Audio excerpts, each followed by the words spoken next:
Hello friends, स्वागत है आप लोग का एनसीईआरटी जोन में। इस वीडियो में से हम स्टार्ट करेंगे ह्यूमन डिजीजेज। क्लियर है ना? ह्यूमन डिजीज के बारे में और किस किस कारण होती है, कोई किस कारण होती है, जैसे प्रोटोजोआ के कारण कौन कौन सी बीमारी होती है, कौन से हमारे ऑर्गन को इफेक्ट करता है और इससे कैसे छुटकारा पाया जा सकता है, सिम्टम्स क्या क्या होते हैं, कैरियर क्या क्या होते हैं, सब कुछ डिस्कस करेंगे।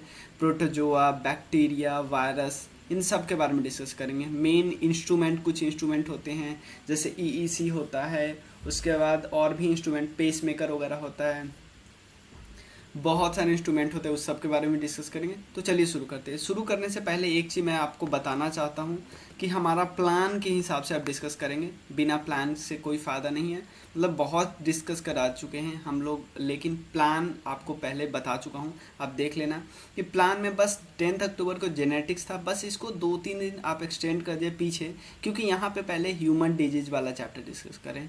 ये जैसे है तैसे चलेगा। और इसमें भी आप 2 क्लास नीचे हो जाइए, क्योंकि पहले हम एग्रीकल्चर डेवलपमेंट डिस्कस कर रहे हैं लूसेंट के हिसाब से, जो भी है ध्यान देना। मैं एक चीज़ बता देना चाहता हूँ कि लूसेंट का बस सिलेबस मात्र है, टॉपिक भी मैं लूसेंट का एक भी नहीं छोड़ रहा हूँ। लेकिन भाई बहुत ऐसे, मैंने लूसेंट जब मैं रीड कर रहा था तो मुझे लगा यार नहीं, यहाँ पे समझ नहीं आ रहा कि लूसेंट कभी कभी बीच के लिंकेज को ही हटा देता है। क्लियर है ना? जैसे लूसेंट बार बार, जैसे खासकर मैं एग्रीकल्चर वाला टॉपिक डिस्कस देख रहा था इकॉनमी में, तो मैं जब नोट्स बना रहा था तो मैं देखा यार बीच बीच का लिंक ही गायब कर देता। कि कैसे पता चलेगा किसी स्टूडेंट को जो एक भी बार भी, जैसे जो एनसीईआरटी वगैरह नहीं पढ़ा हुआ है, उनको पता ही नहीं चलेगा। मतलब साफ साफ मतलब एकदम ब्लैंक कर देते बीच बीच में। और कोई बंदा एनसीईआरटी पढ़ा है तो उसको पता है हाँ बीच में ये है का स्टोरी। क्लियर है ना? तो उसको मैं फिल करने का ट्राई करता हूँ, चाहे आपको सीधा ए से सी नहीं जाओ, आपको पता चले कि हाँ भाई बीच में बी तो है, क्योंकि बुक में बी दिया ही नहीं है। क्लियर है ना? बुक में आप ए दे दिया, सी दे दिया, अलग अलग, दोनों एकदम अलग अलग दे दिया, अब पता तो चले भाई बी भी बीच में है। क्लियर? तो पहले ह्यूमन डिजीज डिस्कस करेंगे, आज हम डिस्कस करेंगे प्रोटोजुआ के थे, प्रोटोजुआ के कारण कौन कौन सी बीमारी होती है। तो सबसे पहले, चाहे प्रोटोजोआ हो या वायरसेस हो या बैक्टीरिया हो, सब पार्ट आते हैं। सब किसके पार्ट आते हैं? माइक्रो ऑर्गेनिज्म के। माइक्रो ऑर्गेनिज्म, तो माइक्रो ऑर्गेनिज्म क्या होते हैं? वो सिंगल सेल्ड भी हो सकते हैं, यानी एक सेल हो। क्लियर? या उसमें मल्टी सेलुलर भी हो सकते हैं। तो आपसे क्वेश्चन, एक पहला बहुत बेसिक क्वेश्चन पूछा जा सकता है कि आपको ऑप्शन दे देगा कि बताइए इसमें कौन कौन से सिंगल सेलुलर है। तो आपको ऑप्शन रहेगा बैक्टीरिया, एल्गाई, प्रोटोजोआ और एक फंगाई ऑप्शन में दे देगा। बहुत ज़्यादा चांस है, अगर ठीक से आप नहीं पढ़े हो तो गलत ही करोगे। क्लियर ना? तो पहला आप ध्यान रखना, सिंगल सेल कौन कौन है? बैक्टीरिया, कुछ एल्गी और प्रोटोजोआ। लेकिन मल्टी सेलुलर कौन है? बहुत सारे एल्गी और फंगाई। तो एल्गी आप ध्यान रखना, ये दोनों कैटेगरी में है। तो एल्गी दोनों कैटेगरी में है। तो आपको ऐसे भी पूछ सकता है कि कौन इसमें से है जो सिर्फ और सिर्फ सिंगल सेल हो सकते हैं, तो उसमें एल्गी नहीं होगा, क्योंकि एल्गी मल्टी सेलुलर भी हो सकता है। क्लियर? माइक्रो ऑर्गेनिज्म किसी भी इन्वायरमेंट में रह सकते हैं, और चाहे वो कोल्ड क्लाइमेट से लेके हॉट स्प्रिंग तक रह सकता है। हॉट स्प्रिंग आपको पता है ना, वाटर जहाँ पे बहुत ज़्यादा टेम्परेचर हो जाता है, उसकी बात करते हैं। टेम्परेचर इसलिए हो जाता है क्योंकि नीचे से लावा आती है, लावा के कारण लावा धरती से ऊपर नहीं निकलती है, मान लो किसी जगह पे, और यहाँ पे पृथ्वी को अंदर से गर्म कर रही है, और यहाँ पे मान लो पानी है, तो पानी गर्म नहीं हो जाएगा, समझ लो ना, गैस की तरह है। क्लियर? और डेजर्ट वगैरह में भी मिल जाता है, इवन मार्सी लैंड में भी मिल जाता है, जो सुंदरबन डेल्टा टाइप नहीं है। क्लियर ना? उस टाइप से। उसके बाद माइक्रो ऑर्गेनिज्म, कुछ ऐसे माइक्रो ऑर्गेनिज्म होते हैं जो अकेले रह सकते हैं, जैसे लिव अलोन, अमीबा होते हैं। लेकिन कुछ ऐसे माइक्रो ऑर्गेनिज्म होते हैं जो कॉलोनीज में रहते हैं, अकेले नहीं रहते, जैसे फंगाई, बैक्टीरिया, अकेले नहीं रहते। क्लियर? और ध्यान देना, कुछ ऐसे माइक्रो ऑर्गेनिज्म होते हैं जो अकेले अटैक कर देते हैं, लेकिन कुछ ऐसे माइक्रो ऑर्गेनिज्म होते हैं जो किसी न किसी कैरियर पे बैठ के, जैसे बहुत सारे मच्छरों पे बैठते हैं। ध्यान देना, बहुत सारे मच्छरों पे बैठते हैं, जैसे मलेरिया के जो कीटाणु होते हैं, जो माइक्रो ऑर्गेनिज्म होते हैं, वो अकेले नहीं जाते, एक मच्छर पे चिपक जाते हैं, फिर वो मच्छर हमारे शरीर को काटता है, और हमारे शरीर को काटता है तो वो प्रोटोजोआ हमारे शरीर को पहुंच जाता है, फिर हमें बीमारी हो जाती है। क्लियर? तो प्रोटोजोआ की बात कर लेते हैं। प्रोटोजोआ क्या है? यूनिसेलुलर है। यूनिसेलुलर का मतलब क्या होता है? एक सेल। अब एक और चीज़ भाई बहुत इंपॉर्टेंट, यूकैरियोटिक। भाई हमने 2 कैरियोटिक के बारे में बताया था, प्रो और यूरी, प्रोकैरियोटिक यूरिकैरियोटिक यूकैरियोटिक। तो प्रोकैरियोटिक के बारे में मैंने बताया था, उस सेल में न्यूक्लियर मेम्ब्रेन नहीं होता है, न्यूक्लियर मेम्ब्रेन नहीं होता है भाई, न्यूक्लियर मेम्ब्रेन नहीं होता है। लेकिन यूकैरियोटिक, प्रो का मतलब है थोड़ा पुराना है, पहला है, इसलिए इसमें न्यूक्लियर मेम्ब्रेन अभी तक आया ही नहीं है, लेकिन इसमें न्यूक्लियर मेम्ब्रेन है। तो प्रोटोजोआ किस कैटेगरी में है? प्रोटोजोआ यूकैरियोटिक के कैटेगरी में होते हैं। प्रोकैरियोटिक के कैटेगरी में कौन कौन होते हैं आपको पता होगा, सिर्फ और सिर्फ मोनेरा होता है।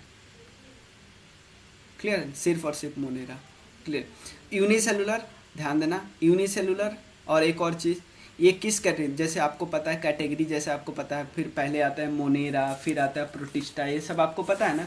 तो सिर्फ और सिर्फ मोनेरा जो होता है, ध्यान देना, मैं एक टेबल और आपको बता देता हूँ मैं, क्योंकि अगर आप नहीं पता होगा, जैसे आपको पता है मोनेरा, प्रोटिस्टा, फंगाई, प्लेंटिया और एनिमलिया। क्लियर। तो मोनेरा सिर्फ है, वो है प्रोकैरियोटिक, ध्यान देना, प्रोकैरियोटिक, यानी इसमें न्यूक्लियस मेम्ब्रेन नहीं है। लेकिन मोनेरा तो यहाँ पे नहीं है। लेकिन जो सेकेंड है प्रोटिस्टा, प्रोटिस्टा क्या है तो यूकैरियोटिक, लेकिन भाई ये दोनों क्या है, ये दोनों यूनिसेलुलर है, यूनिसेलुलर मतलब एक सेल है।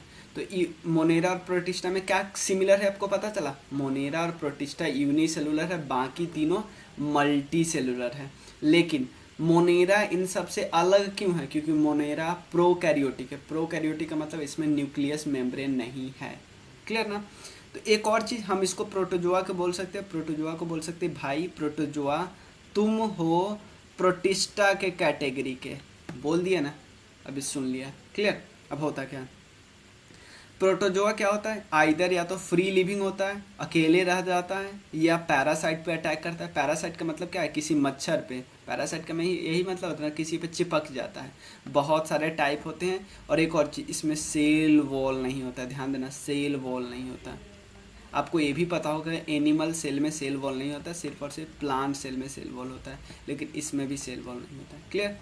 प्रोटोजोआ एक फाइलम है जिसके पास यूनिसेलुलर हेट्रोट्रॉप्स है। हेट्रो का मतलब क्या होता है भाई, दूसरे पे डिपेंडेंट।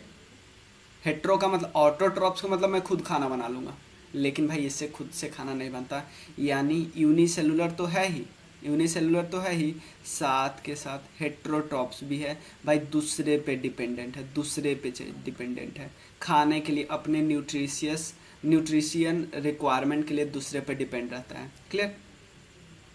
और क्या लिखा है, there are many different cell organelles that perform various task perform by different organ in high animal, जैसे माउथ, एनस, इंटेस्टाइनल ट्रैक्ट। ये नॉर्मल बात है, ये तो नॉर्मल बात है कि फैक्ट्स है कि सेल के अंदर, ध्यान देना, सेल के अंदर बहुत सारे ऑर्गेनले होते हैं, तो ये सबका काम होता है। लेकिन प्रोटोजोआ भाई जब अटैक कर देता ना, तो क्या करता है, हमारे काम करने की क्षमता को, मतलब हर एक ऑर्गेनले के काम करने की क्षमता को प्रभावित करता है। क्लियर है। एक प्रोटोजोआ का आपको ध्यान रखना, प्रोटोजोआ का फिगर है, ज़्यादा ध्यान नहीं लगे, एनल पोर होता है, सेल माउथ होता है, और ओवल ग्रूव, ये सब उतना ज़्यादा पूछता नहीं है, क्योंकि आपको ज़्यादा पूछता है बीमारी वगैरह से रिलेटेड।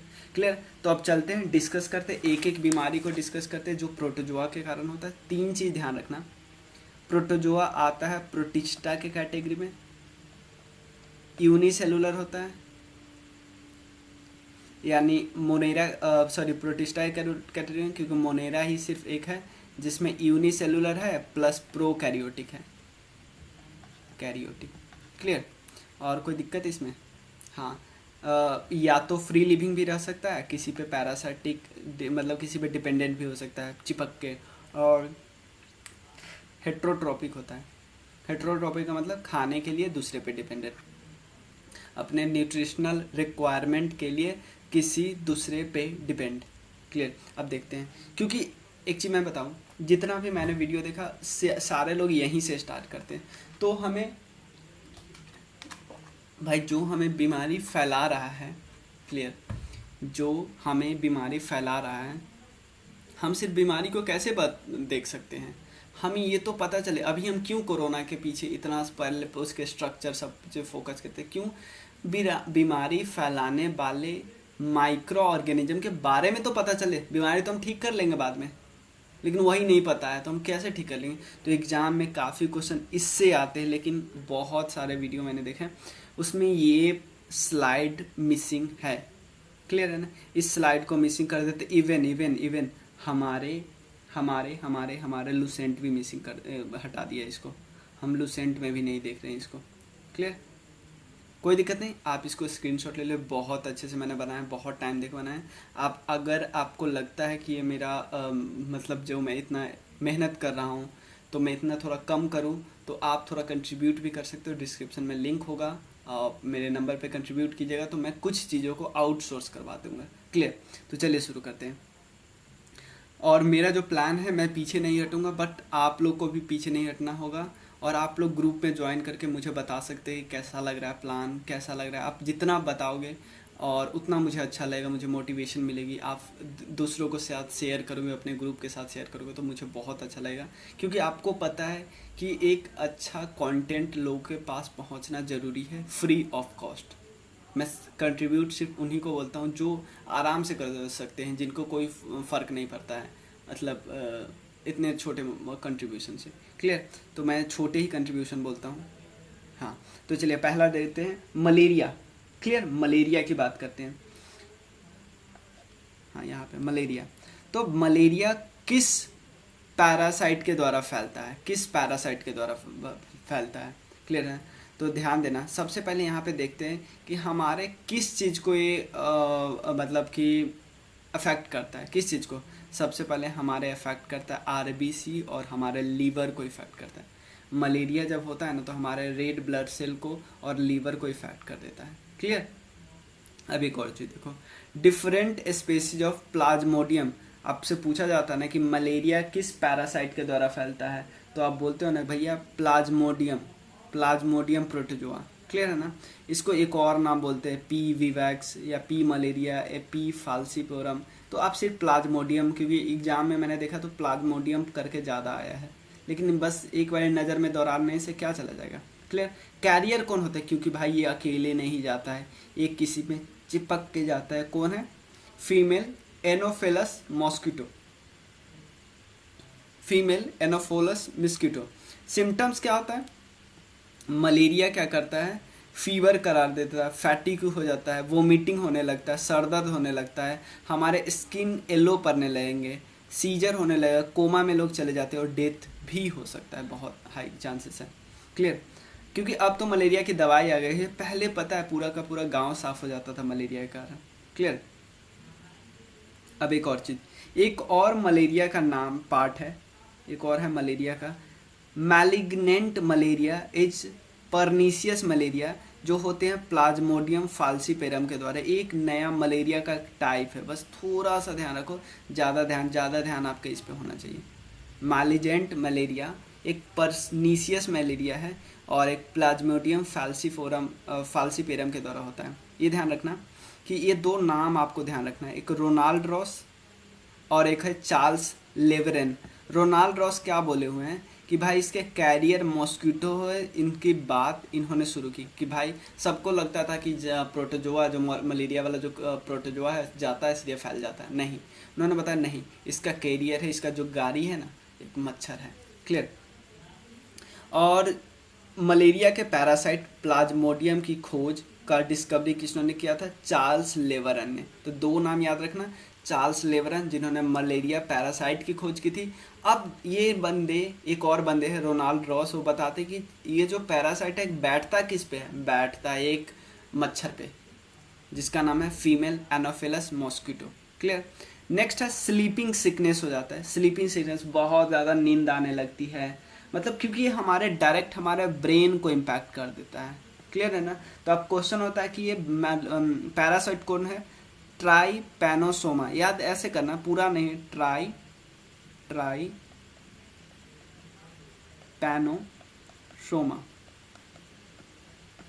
और देखो ये इन्फेक्टेड कैरियर कौन है? सेसे फ्लाई भी बोलते हैं, टसे नहीं बोलते, शेशे बोलते हैं, शेशे फ्लाइज। क्लियर है ना। और इससे होता क्या है, पहले स्टेज में थोड़ा फीवर, हेडेक या कोई इचिंगनेस होती है, जो खुजली उजली नहीं हो जाती, जॉइंट पेन होने लगती है।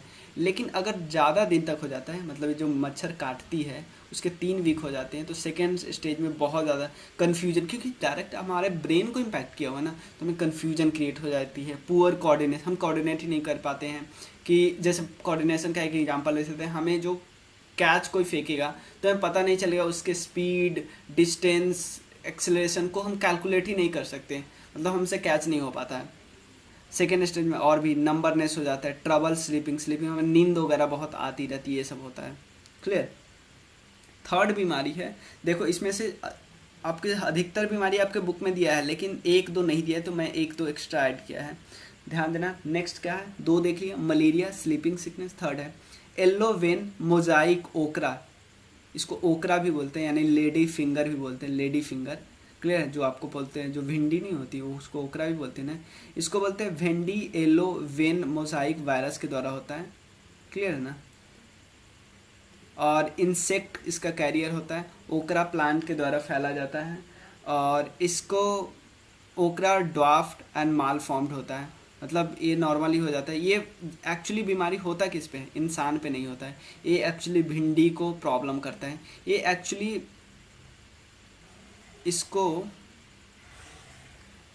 हम थोड़ा अलग इसलिए रखते हैं क्योंकि आप लोगों को डिफरेंट लगेगा कि ये वायरस से फैलता है, नहीं, एक्चुअली ये प्रोटोजोआ के कारण नहीं फैलता है, ये प्रोटोजोआ है, लेकिन ये इस इंसेक्ट पे बैठा रहता है। क्लियर है ना, ये इंसेक्ट पे बैठा रहता है, और एक किसको फैलाता है, किस पे फैलाता है, जो भिंडी का प्लांट क्या होता है, भिंडी के प्लांट छोटे होने लगते हैं, उसके पत्ती में ऐसे ऐसे बहुत सारी, आप देखोगे, देखे नहीं भी हो तो कोई देखने, उसका पत्ती थोड़ा झुझला जाता है, ऐसे हो जाता है। क्लियर है ना, याद रखें। येलो, ये तो हम सिंपल जैसे पूछेगा ना कि किस पे हो रहा है, तो हमें तो नाम सीधा ओकरा भिंडी पे होता है। क्लियर है। और कोई नहीं, मोजाइक वायरस, ये तो नाम से हम याद भी कर सकते हैं, ऐसे मोजाइक है। क्लियर। अब नेक्स्ट देखो, एक नेक्स्ट है जिसको बोलते हैं एमोबायासिस, या इसको हम बोलते हैं amoebic dysentery, amoebic dysentery. Clear है ना। अब इसमें है कि पैरासाइट कौन सा है, तो याद रखना एंटामीबा हिस्टोलिका, एंटामीबा हिस्टोलिका। और किसके द्वारा फैलता है, ये फैलता है किसमें भाई, ये वाटर और फूड में, जो कंटामिनेटेड वाटर फूड में होता है ना, उसमें मिल जाता है, ह्यूमंस को ही फैलता है। क्लियर। तो इसके सिम्टम्स क्या है, एबनॉर्मल पेन वगैरह होने लगेंगे, डायरिया होने लगेंगे, थोड़ा मतलब माइल्ड डायरिया, ज़्यादा नहीं, ब्लडी डायरिया होने लगेंगे, और सेवियर कोलिटिस होने लगेगा, टिश्यू डेथ होने लगेगा, और परफोरेशन होने लगेगा, बहुत सारा है। बाद में तो ऐसी होगी कि एनीमिया वगैरह, ब्लड का लॉस, ये सब होने लगेगा। तो अब ज़्यादा याद करने का ट्राई नहीं करा, याद इतना ही करना है, क्योंकि अधिकतर बीमारी में आप देखते हो मतलब जो सिम्टम्स होते हैं मोर और लेस सेम होते हैं। क्लियर है ना। अब नेक्स्ट देखना, डायरिया, ये सब आपको पता है। डायरिया कौन होता है, हमारे किस पार्ट को इम्पैक्ट करता है, इंटेस्टाइन को इम्पैक्ट करता है, ये तो पता होगा। और डायरिया इंटेस्टाइन को इम्पैक्ट करता है। और एक और चीज़ में क्या होता है, डायरिया में जो पैरासाइट होते हैं, डायरिया में जो पैरासाइट होते हैं, पैरासाइट, इसमें भी एक और चीज़ ध्यान रखना, डायरिया में जो पैरासाइट होते हैं ना, इसमें भी यही पैरासाइट होते हैं, ध्यान रखना, इसमें भी यही पैरासाइट होते हैं, थोड़ा ध्यान रखना, क्योंकि मैंने तो उल्टा लिख दिया था थोड़ा। क्लियर है। और किस चीज़ को इम्पैक्ट करता है, वो तो नॉर्मल बात है, डायरिया में क्या होता है आपको पता है, ब्लड वगैरह निकलने लगते हैं। क्लियर। नेक्स्ट है कालाजार, कालाजार को एक और बोलते हैं विसरल लेशमैनियासिस, विसरल लेशमैनियासिस। क्लियर है ना। और इसमें नाम से ही पता चलता है, लेशमानिया जीनस होती है, सैंड फ्लाई इसको कैरियर का काम करती है, ह्यूमंस के बोन मैरो को इम्पैक्ट करता है, बोन मैरो को इम्पैक्ट करता है। यहाँ पे सिंपल लिखा हुआ है कि disease second largest parasitic killer है, वो पूरे दुनिया का, मलेरिया के बाद, मलेरिया से सबसे ज़्यादा होता है, उसके बाद इससे होता है। ज़्यादा इस पर ध्यान नहीं रखना है, बहुत ज़्यादा फीवर हो जाता है, उसके बाद थोड़ी वोमिटिंग वगैरह होने लगती है, डायरिया वगैरह थोड़ा बहुत हो जाता है, मतलब कै दस्त वगैरह जो बोलते हैं ना, वो भी होने लगता है इसमें। क्लियर है।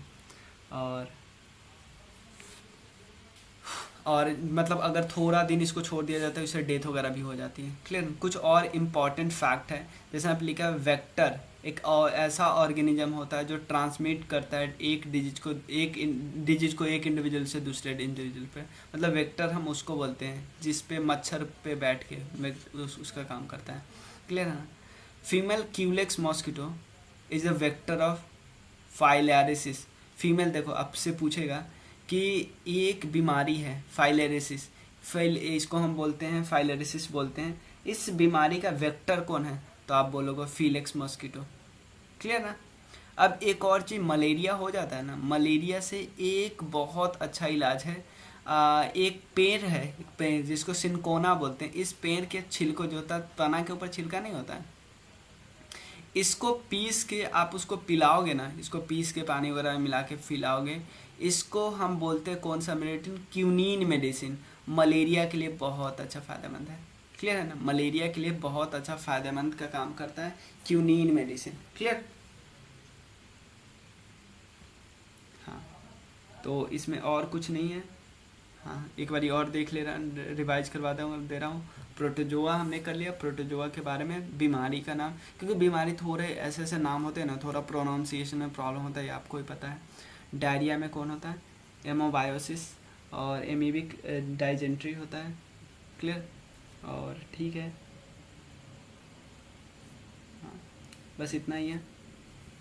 चलिए, थैंक यू सो मच। और हाँ, मिलते हैं फिर। अगर आपको कंट्रीब्यूट करना हो तो इस नंबर पे मैसेज कर सकते हो, 062485। शेयर तो करना आराम से। चलिए, मिलते हैं फिर, बाय बाय।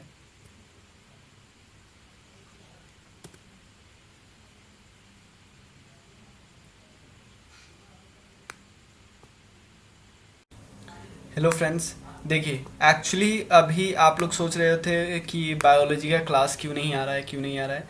तो एक्चुअली मैं ट्राई क्या कर रहा था कि मैं एक बारी ह्यूमन डिजीज का कंप्लीट कर लूँ, मतलब 2-3 वीडियो में, और उसको मैं एक बारी मर्ज करके डाल दूँ। मेरा ये प्लान था, तो मैं वही कर रहा हूँ अभी, कि क्योंकि ये वाला चैप्टर, ये वाला टॉपिक ह्यूमन डिजीज में माइक्रो ऑर्गेनिज्म के बारे में हम ये सब डिस्कस कर चुके हैं। क्लियर? प्रोटोजोआ वगैरह के बारे में, प्रोटोजोआ के बारे में डिस्कस कर चुके हैं, पैरासाइट वगैरह के बारे में। तो सबसे पहले यहाँ ध्यान दीजिए, आज हम क्या डिस्कस करेंगे? आज डिस्कस करेंगे, हम पहले डिस्कस करेंगे, क्या क्या डिस्कस करेंगे? बैक्टीरिया के बारे में, उसके बाद वायरस के बारे में, उसके बाद फंगाई के बारे में, उसके बाद कुछ इंस्ट्रूमेंट है मेडिकल, एक वीडियो में ही कंप्लीट करूँगा। क्लियर? तो बैक्टीरिया के बारे में बात करेंगे। तो बैक्टीरिया सिंगल सेल एलिमेंट था, ये तो पता चल गया, सिंगल सेल एलिमेंट। क्लियर? तो चलिए शुरू करते हैं। क्लियर है? प्रोटोजोआ, हाँ, बैक्टीरिया। चलो, तो बैक्टीरिया क्या है, यहाँ से भी एक बार देख लेते हैं। सिंगल सेल एलिमेंट है जो कि इनसाइड और आउटसाइड दोनों जगह रह सकता है। बॉडी के इनसाइड में भी रह सकता है, बॉडी के आउटसाइड में भी रह सकते हैं। ये सारी बीमारियां हैं, और इस सारी बीमारियों को हम एक एक करके डिस्कस करते हैं। चलिए डिस्कस करते हैं। सबसे पहले है acne vulgaris. Acne vulgaris, simple आप जिसको पिंपल्स बोलते हैं, आपको पता है, इतना सारा ऐड आता है इसके ऊपर कि इस पिंपल्स को हटाने के लिए क्या कर सकते हो आप। इतनी सारे क्रीम आती है फालतू की। क्लियर? तो सबसे पहले क्या होती है कि डायरेक्ट कांटेक्ट से फैलता है और क्लोज कांटेक्ट में आने से फैलता है। और ज़्यादातर होता किनको है, किनको होता है? ह्यूमन बीइंग को होता है, और ज़्यादातर एडोलसेंट को होता है, ये आपको ही पता है। और इसमें से भी आपको पता होना चाहिए, इसका मेन एक कारण है जेनेटिक्स, जीन से आते हैं, फैमिली मेंबर से आते हैं, अपने पापा मम्मी से आ जाएगा। क्लियर? एक बैक्टीरिया का नाम है प्रोपिनोबैक्टीरियम एक्ने। इस बैक्टीरिया के बहुत ज़्यादा ग्रोथ कर जाने के कारण भी हमारे शरीर के अलग अलग पार्ट्स में हो जाता है। क्लियर है ना? और ध्यान देना, skin disease that occurs when hair follicles become clog with dead skin cell. इतना ध्यान में मत रखना है, इतना मत ध्यान में रखना है। आपके ये मैंने एक्स्ट्रा ही लिख दिया। क्लियर? या ध्यान में रख सकते हो, बस वर्ड याद आ जाए कि जब हेयर फॉलिक्स क्लोग्ड हो जाए, मतलब डेड स्किन सेल के साथ मतलब ज्वाइन हो जाए, ये सब हो सकता है। उसके बाद एंथ्रेक्स। एंथ्रेक्स देख रहे हो, हाथ में ऐसे कभी कभी नहीं हो जाता है, हाथ में थोड़े घाव टाइप के हो जाते हैं। अगर मान लो, अगर इन्फेक्टेड ये किसी जानवर को होता है, उस जानवर से आप कांटेक्ट में आते हो तो आपको भी ऐसे हो सकता है। ऐसे हाथ थोड़ा टॉप पे ऐसे निकला है, जैसे हाथ हमारा प्लेन होना चाहिए ना, ऐसे निकल जाता है थोड़ा। स्किन इन्फेक्शन हो जाते हैं। और फ्रेंच साइंटिस्ट जिनका नाम आपने सुना होगा लुइस पास्चर, उन्होंने इसको डेवलप किया था, उन्होंने इसको बताया था और वैक्सीन इनके लिए ढूंढा था 1881 में। क्लियर। तो कैसे क्या क्या होता है, स्किन इन्फेक्शन हो जाता है, हम देख रहे हैं यहाँ से पता चलता है, और गैस्ट्रो इंटेस्टाइनल इन्फेक्शन हो जाता है। और गैस्ट्रो इंटेस्टाइनल मतलब इसमें इन्फेक्शन हो जाता है, सेम इन्फेक्शन, तो बहुत फैटल हो जाता है। भाई स्किन वाले से तो हम थोड़ा बहुत बच भी सकते हैं, लेकिन इससे बहुत प्रॉब्लम होता है। किस बैक्टीरिया से होता है, बैसिलस एंथ्रेसिस बैक्टीरिया से होता है। ये किस बैक्टीरिया से होता है वो आपने देख लिया। इस बैक्टीरिया का कम ग्रोथ हो तो उससे ज़्यादा प्रॉब्लम नहीं, जब बहुत ज़्यादा एक्सेसिव ग्रोथ हो जाता है ना, उससे हमें प्रॉब्लम होने लगता है। क्लियर। फिगर लगाने से आपको फ़ायदा हुआ है तो बताना, फिगर मैं इसलिए लगाया तो थोड़ा बहुत पता चल जाए, दिख जाता है, नहीं तो हमें एंथ्रेक्स पता ही नहीं चला वो कहाँ पे होता है, कैसे होता है। क्लियर। अब नेक्स्ट है कोलेरा। कोलेरा मेन होता है जब कंटामिनेटेड वाटर एंड फूड आप खाते हो ना, उससे हो जाता है। कौन सा बैक्टीरिया है, विब्रियो कोलेरे। विब्रियो कोलेरे हमारे क्योंकि खाने पीने की चीज़ होती है तो हमारे इंटेस्टाइन को इम्पैक्ट करता है, ह्यूमन के इंटेस्टाइन को, और स्मॉल इंटेस्टाइन को सबसे ज़्यादा इम्पैक्ट करता है। क्लियर। इसमें होता क्या है, हमारा इंटेस्टाइन इम्पैक्ट कर जाता है तो हमें डिहाइड्रेशन होने लगता है। डिहाइड्रेशन हमारे शरीर का पूरा वाटर कुछ दिन में निकल जाता है, वोमिटिंग होने लगती है, मसल में क्रैम्प्स होने लगती है। मसल क्रैम्प्स आप देखे हो जब मैच में खिलाड़ी खेलते रहते हैं तो कभी कभी क्रैम्प्स आ जाते हैं थाई में। ये इसलिए होता है क्योंकि शरीर में पानी की कमी होने लगती है दौड़ते दौड़ते ऐसे। क्लियर। तो इसीलिए हमारे शरीर में, तभी तो हम बहुत सारे जो इलेक्ट्रोल पाउडर, ग्लूकोन डी वगैरह पीते हैं, या क्योंकि डिहाइड्रेशन होता है तो हमारे शरीर में जितना पानी चाहिए था उसका बैलेंस बिगड़ जाता है। क्लियर।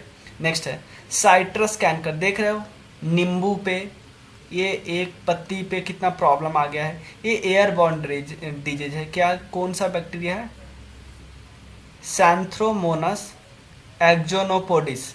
और कहाँ पे होता है, साइट्रस फ्रूट। साइट्रस फ्रूट ऐसे फ्रूट को बोलते हैं जो खट्टा थोड़ा होता है। कहाँ पे होता है, मेडिटेरेनियन क्लाइमेट में होता है। क्लियर। और इसके लिप्स को, स्टीम को, फ्रूट को प्रॉब्लम करता है।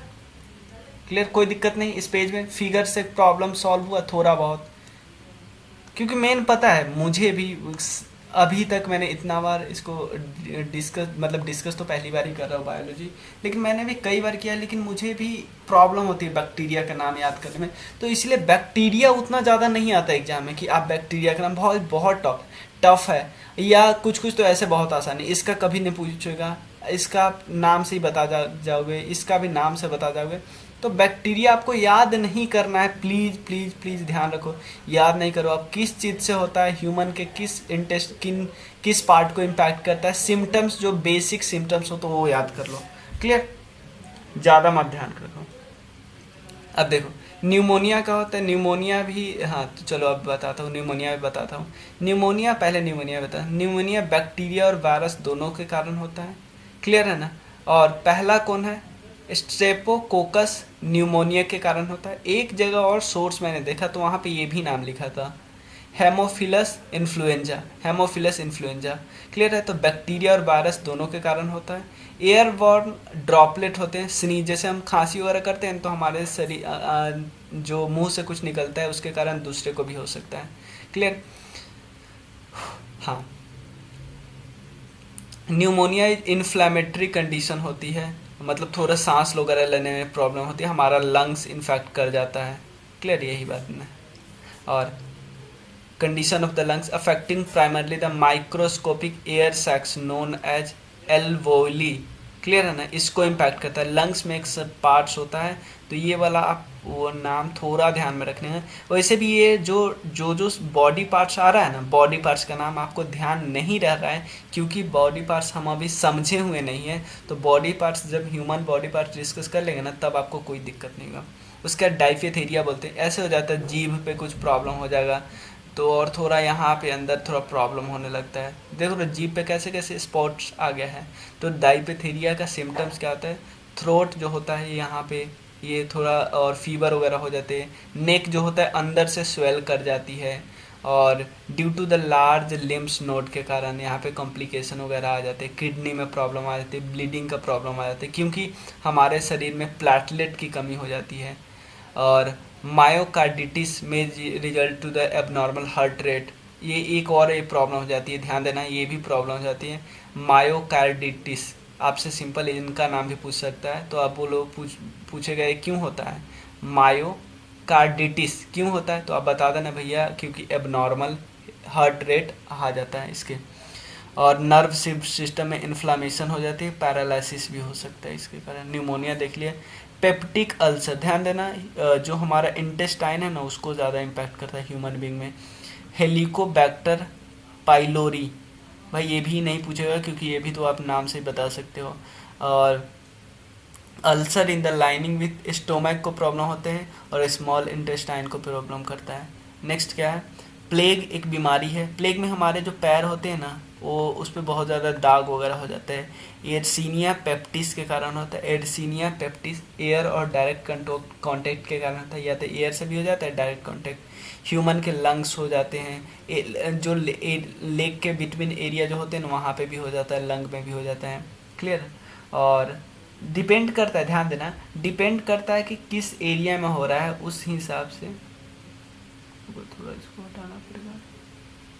हाँ, डिपेंड करता है, प्लेग कई जगह होता है, ध्यान देना, the symptoms of plague depends on the concentration area of infection is in person. देखो, एक होता है बुबोनिक प्लेग, कहाँ पे होता है, लिम्फ नोड पे। लिम्फ नोड से हम पार्ट समझेंगे, बॉडी पार्ट्स, तब आपको डिटेल में बताऊंगा। सेप्टिसेमिक प्लेग होता है जो ब्लड वेसल में होता है, और न्यूमोनिक प्लेग होता है लंग्स में। तो तीन प्लेग होते हैं बीमारी, तीनों प्लेग कहाँ कहाँ होते हैं सब पता चला, क्लियर। तो हमें तीनों प्लेग के बारे में पता चल गया, तीनों प्लेग कहाँ कहाँ पे है,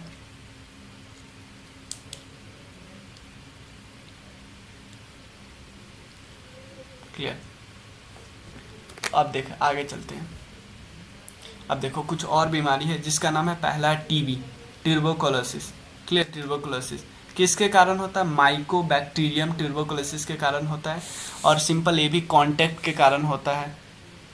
जो पर्सन जो होते हैं अपने नेजल से जो भी निकालते हैं, जैसे खांसी वगैरह नहीं, खांसी वगैरह होने लगती है बहुत बहुत तेज तेज, तो उससे जो निकालती हैं उसके कांटेक्ट में आने से होता है, दूसरा इंसान उसके कांटेक्ट में आ गया तो हो जाएगा। इन्फेक्शन, लंग्स में इन्फेक्शन हो जाता है, ब्लड निकलने लगती है जो खांसी के रूप में, चेस्ट में पेन होने लगता है, वेट का लॉस हो जाता है। इसका ट्रीटमेंट आप कैसे कर सकते हैं, आइसोलेट कर सकते हैं पेशेंट को। उसके बाद कॉलरा क्या होता है, विवीरियो कॉलरा के कारण होता है, इसको भी कंटामिनेटेड फूड और खाने से हो जाएगा, इसके कारण जैसा होता है। सॉरी यहाँ पे तो मैंने दे ही दिया है, क्लियर, ये तो 2 बार आ गया भाई, क्लियर। टिटनस के कारण क्या होता है, टिटनस के बैक्टीरिया कौन है, क्लोस्ट्रीडियम टेटनी एक बैक्टीरिया है, डायरेक्ट एंट्री होता है पैथोजन का शरीर में। जैसे नहीं लोहे वगैरह से हमारा हाथ पैर कट जाता तो हम सुई ले लेते हैं, क्यों, क्योंकि ये बैक्टीरिया न आ जाए हमारे शरीर में। नेक में पेन होने लगती है, जॉ में मसल में पेन होने लगती है, पैरालिसिस हो जाता है, इसलिए क्लीन वगैरह रखना चाहिए, वैक्सीनेशन करवानी चाहिए, जो घाव वगैरह होता है ना उसको क्लीन वगैरह रखना चाहिए। साइफिलिस पता है क्या होता है, साइफिलिस किस बैक्टीरिया के कारण होता है, ट्रेपोनेमा पैलिडियम बैक्टीरिया के कारण होता है, सेक्सुअल कांटेक्ट के कारण हो जाता है, और पेनलेस लेजन होने लगता है, और फीवर होने लगती है, illness, hair loss, swollen, joint जो हमारा होता है वो स्वेलन करने लगता है, क्लियर। अब जो ये भी ध्यान देना, जो सिफिलिस और गोनोरिया, ये दोनों सेक्सुअल कांटेक्ट के कारण फैलता है, ये भी यूरिनरी पाथ से फैलता है, और जो उसमें घाव थोड़ा हो जाते हैं, चाहे वो मेल सेक्स ऑर्गन हो या फीमेल सेक्स ऑर्गन के जो पेशाब वाला रास्ता होता है वहाँ पे हो जाता है। और बैक्टीरिया का नाम ये है, नाम याद नहीं रखना है क्योंकि नाम आप कंफ्यूज नहीं होगे, सिंपल बता दोगे, सेक्सुअल कांटेक्ट से होता है। और ध्यान देना, मदर टू बेबी फैल सकता है, मदर टू बेबी फैल सकता है, ध्यान रखना, सेक्सुअल कांटेक्ट से तो फैलता ही फैलता है। एक लेप्रोसी बीमारी देखिए, लेप्रोसी को हम हैंसन डिजीज भी बोलते हैं, और इससे हमारा स्किन तो प्रॉब्लम, स्किन पे घाव वगैरह होने लगता है, नर्वस सिस्टम क्लियर हो जाता है, और एक किस बैक्टीरिया के कारण होती है, माइको बैक्टीरियम लेप्रे के कारण होती है। एक चीज़ में ध्यान देना भाई, बच्चों में ट्रांसमिट नहीं होता है, माँ से उसके बेटों में, बच्चों में ट्रांसमिट नहीं होगा, और सेक्सुअल कॉन्टैक्ट से भी इवन ट्रांसमिट नहीं होगा, नो नो नो नो, ये होता है, ये नहीं होगा, क्लियर। अब एक है वूपिंग कफ। वूपिंग कफ भी हमारे नाम से पता चला रेस्पिरेटरी सिस्टम को इम्पैक्ट करेगा। बैक्टीरिया का नाम क्या है, हेमोफिलिस, और कंटिन्यूअस कॉफिंग होती रहती है। टाइफाइड क्या है, इंटेस्टाइन को इम्पैक्ट करता है। साल्मोना टाइफी, हाई फीवर होता है। क्लियर। अब कुछ इंपॉर्टेंट फैक्ट है। एक बंदा था जर्मनी के साइंटिस्ट जिनका नाम था रॉबर्ट कोच। इन्होंने डिस्कवर किया बैक्टीरिया, कोलरा और टीबी का बैक्टीरिया। टीबी को हम वाइट प्लेग भी बोलते हैं। 2 टाइप के प्लेग है, एक वाइट प्लेग भी है। क्लियर। प्लेग ओके और टाइप है, प्लेग के 3 टाइप हमने यहाँ पे देखा। बुबोनिक प्लेग, ये थोड़ा येलो कलर का आ जाता है। सेप्टिसेमिक प्लेग जो ब्लड वेजल के कारण ब्लड वेजल में होता है। न्यूमोनिक प्लेग जो लंग्स में होता है, न्यूमोनिया। क्लियर। बर्ड फ्लू जो हमारे शरीर को इम्पैक्ट करता है वो किस स्ट्रेन के कारण फैलता है, स्ट्रेन आपको याद करना है, H5N1। और वेस्ट मटेरियल से हमें टाइफाइड हो सकता है। लुइस पास्चर ने डिस्कवर किया था किस किस का वैक्सीन, रेबीज का और मिल्क में का पास्चराइजेशन करने की विधि बताई थी। क्लियर। फुल इम्यूनाइजेशन का मतलब क्या होता है कि अगर कोई अगर बच्चा उसको 8 वैक्सीनेशन का डोज मिल जाता है पहले ईयर ऑफ लाइफ में, तो उसको हम बोलते हैं कि भाई तुम फुल इम्यूनाइज है, तुम्हें अब बहुत कम चांस है बीमारी का। पहला भाई VCG वैक्सीन, फिर मिसलेस, ओरल पोलियो वैक्सीन, DPT जो हम पेंटावैलेंट वैक्सीन बोलते हैं उसकी बात कर रहे हैं, ठीक है ना। VCG वैक्सीन क्यों मिलती है, ताकि बच्चों को टीबी से बचाया जा सके। तो आपसे सिंपल पूछेगा BCG वैक्सीन किसके लिए, टीबी से बचाने के लिए। बच्चे को मतलब बर्थ के कुछ ही समय में दे दिया जाता है। उसके बाद मिसलेस वैक्सीन, ऑब्वियसली मिसलेस से बचाने के लिए। OPV वैक्सीन मतलब ओरल पोलियो वैक्सीन जो है वो भी बच्चों को दिया जाता है। और उसके बाद OPT पेंटावैलेंट वैक्सीन जो कि बच्चे को 3 डोज में दिया जाता है, ताकि बच्चा कौन कौन बीमारी से बचा सके। DPT है ना नाम है, D से बचा जा सके, डाइपेथेरिया, P से यानी पर्ट्यूसिस या वूपिंग कफ, T यानी टेटनस से बचा जा सके। उसके बाद हेपेटाइटिस B और मेनिंजाइटिस से बचा जा सके, और न्यूमोनिया से। क्लियर। तो इस सब से बचा जा सके। और ये बीमारी होता कैसे है, हेमोफिलस इन्फ्लुएंजा टाइप B से होती है। क्लियर। हाँ ये बात है। Booster dose of OPV and DPT ये सब दिया जा सकता है बाद में भी। क्लियर नहीं, ये सब तो यहाँ पे लिखा ना, ये सब बच्चों को पहले ईयर में दिया जा सकता है, लेकिन ये सब अगर प्रॉब्लम आई तो बाद में भी दे सकते हैं। क्लियर। वैक्सीनेशन और वैक्सीन का सिंपल मतलब है कि आपका इम्यून सिस्टम को बढ़ाना है, ताकि कोई बैक्टीरिया आपके शरीर में आए तो आपका शरीर पहले ही उसको पहचान के पहले ही फेंक दे। वैक्सीनेशन का मतलब होता है वैक्सीन का एडमिनिस्ट्रेशन, कि अच्छे से जा रहा है ना उस एरिया में, दिया जा रहा है ना वो। उसके बाद बात करते हैं वायरस की। वायरस एक सब माइक्रोस्कोपिक इन्फेक्शन एजेंट है जो रेप्लिकेट करता है। कब रेप्लिकेट करता है, सिर्फ और सिर्फ लिविंग सेल में, तो तभी तो हम कोरोना की बात करते हैं कि कोरोना एक इंसान से दूसरे इंसान में फैल सकता है, ऐसा नहीं कि नॉन लिविंग में फैल रहा है, नहीं। तो वायरस सबको इन्फेक्ट करता है, एनिमल से प्लांट सबको, even micro organism, bacteria, archaea सबको इम्पैक्ट करता है। तो एग्जाम्पल देख लेते हैं। सबसे पहला है एड्स को जिस टेस्ट लिया जाता है एड्स के लिए, उस टेस्ट का नाम है एलिसा टेस्ट। और इसका फुल फॉर्म क्या है, ह्यूमन इम्यूनो डेफिशिएंसी वायरस।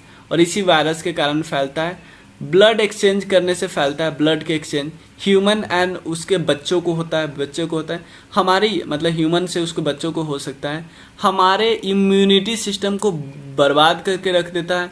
और जैसे ही हमारा शरीर कमज़ोर हुआ तो बाकी सारे पैथोजन चुप रहेंगे नहीं, वो सारे आने लगेंगे और हमारे लिम्फोसाइट्स को इम्पैक्ट करता है, जिससे हमारी जो इम्यून सिस्टम एकदम मतलब जो लिम्फोसाइट ही तो हमारे इम्यून सिस्टम को बना के रखता है। मतलब ये समझो हमारे शरीर के डॉक्टर को ही थप्पड़ मार के भगा दिया। नेक्स्ट है चिकन पॉक्स।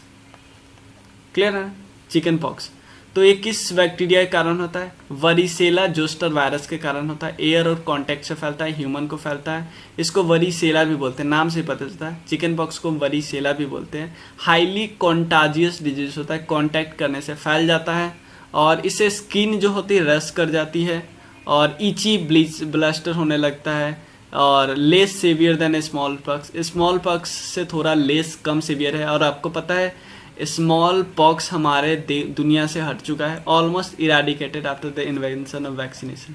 क्लियर है, स्मॉल पॉक्स इराडिकेटेड है। वरियोला मेजर और वरियोला माइनर के कारण फैलता है, एयर कॉन्टेक्ट वाटर के कारण फैलता है ह्यूमन को।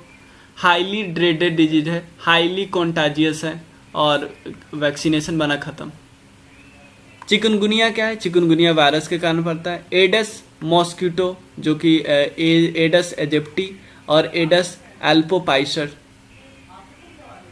क्लियर, जॉइंट में पेन होना। अब भाई आपको पता है चिकनगुनिया 2-3 साल पहले फैला था, मतलब फैलता है, ये हर कुछ साल बाद आता है, बहुत लोग को होता है, इवन मुझे भी हो गया था। और क्योंकि इसकी कोई मेडिसिन ठीक से आती नहीं है इसकी, और जॉइंट पे पेन होता रहता है, और एनिमल रिजर्वर मतलब मंकी वगैरह इन सबको फैल सकता है। क्लियर।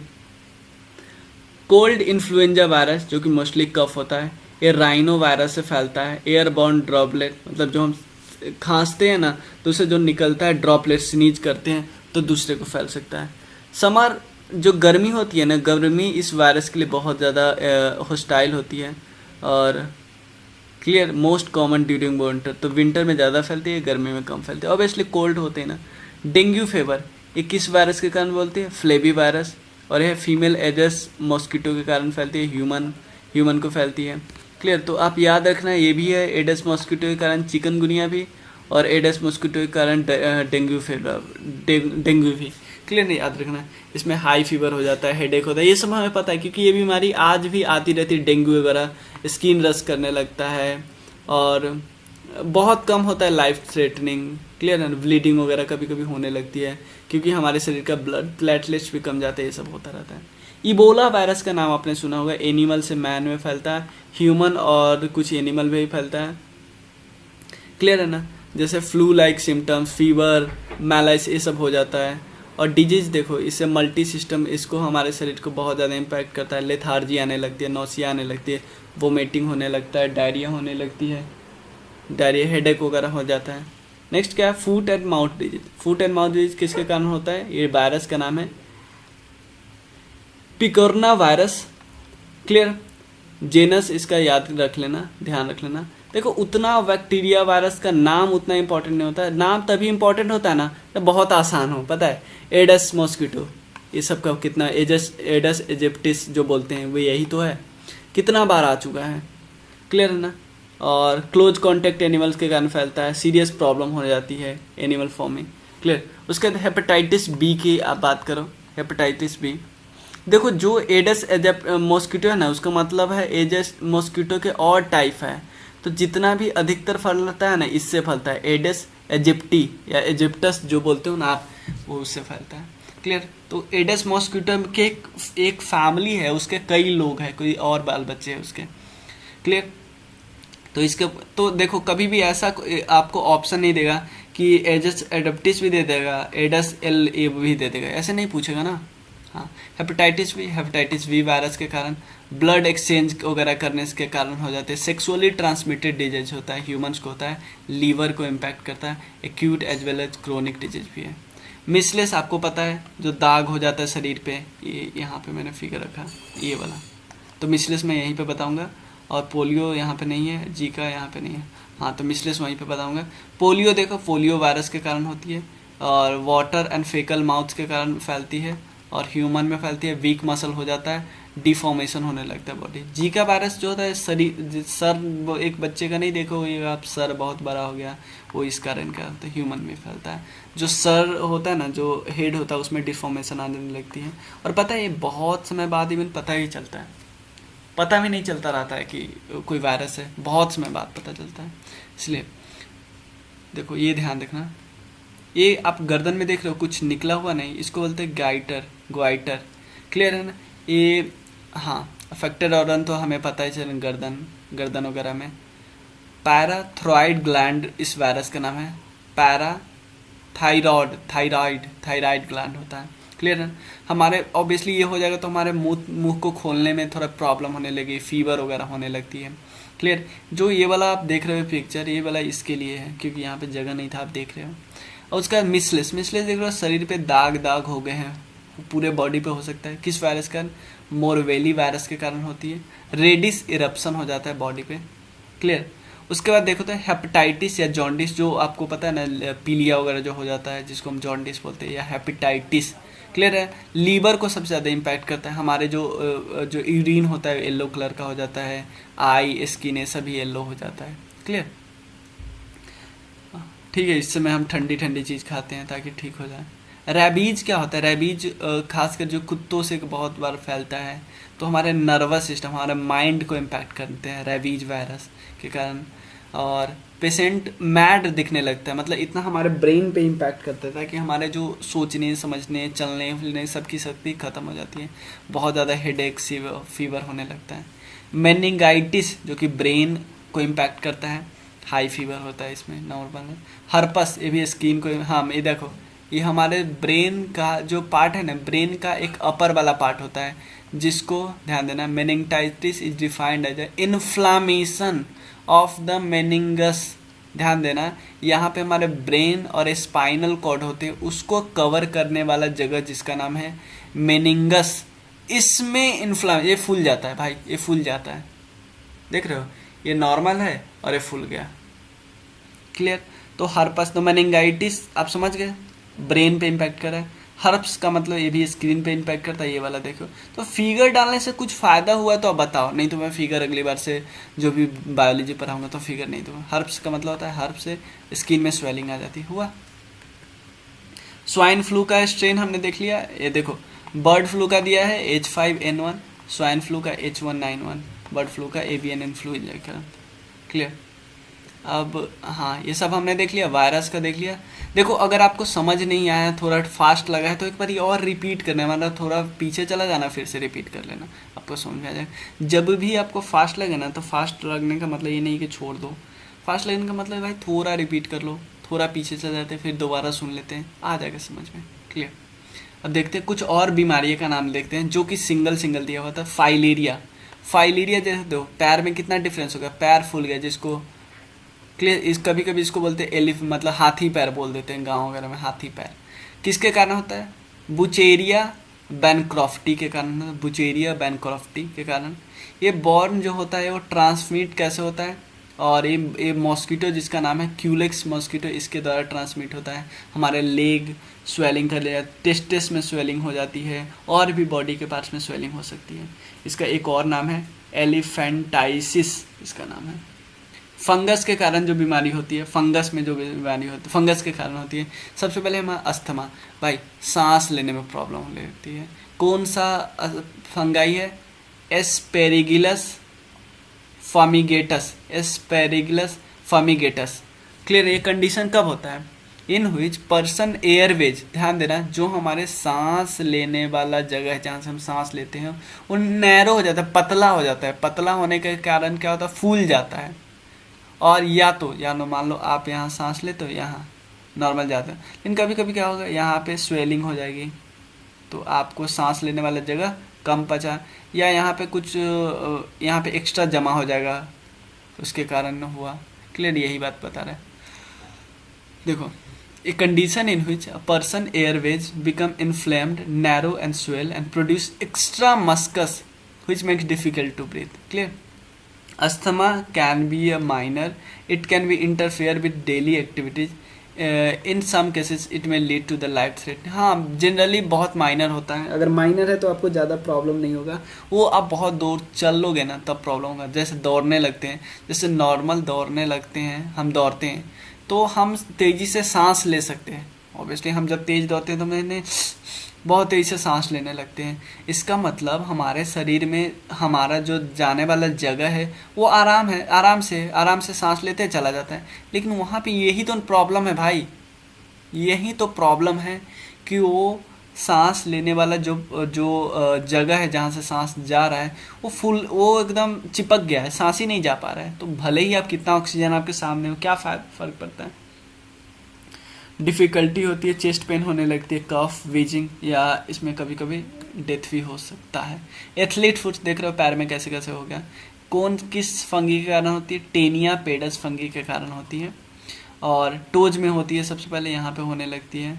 और कब होती है? जब मतलब जनरली टाइट फिटिंग शूज अगर पहनोगे, और कभी कभी किसी चीज़ इस बैक्टीरिया के कारण होती है, ईचिंग वगैरह होने लगती है, बर्निंग होने, जलने लगती है भाई।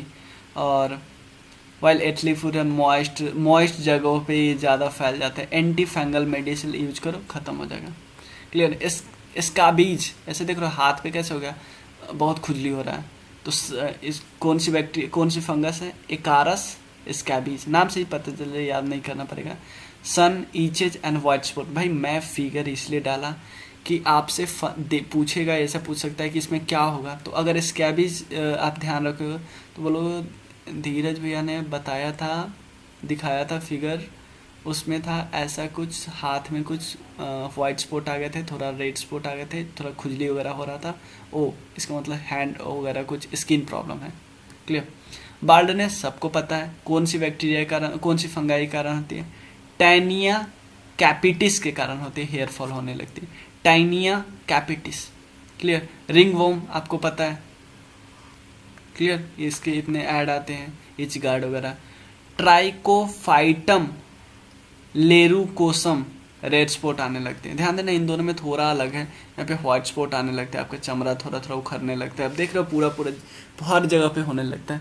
लेकिन इसका मतलब ये थोड़ा एक एरिया पे होगा, फैलता जाता है, लेकिन ऐसा नहीं कि हर जगह होने लगेगा। क्लियर। रिंग वॉर्म, नाम से पता था, रिंग रिंग बना लिया। क्लियर। टाइकोफाइटम लेरूकोसम, रेड स्पॉट हो जाता है। क्लियर। अब कुछ मेडिकल इंस्ट्रूमेंट हम देख लेते हैं। सबसे पहले पेस मेकर, एग्जाम में आया हुआ था बीपीएससी के, एक ही एग्जाम में पता है पेस मेकर आया था और ईईजी आया था, दोनों चीज़ एक ही बार में, और याद नहीं रखोगे तो गलत करोगे। Placed in the chest to control the abnormal heart break को कंट्रोल करता है।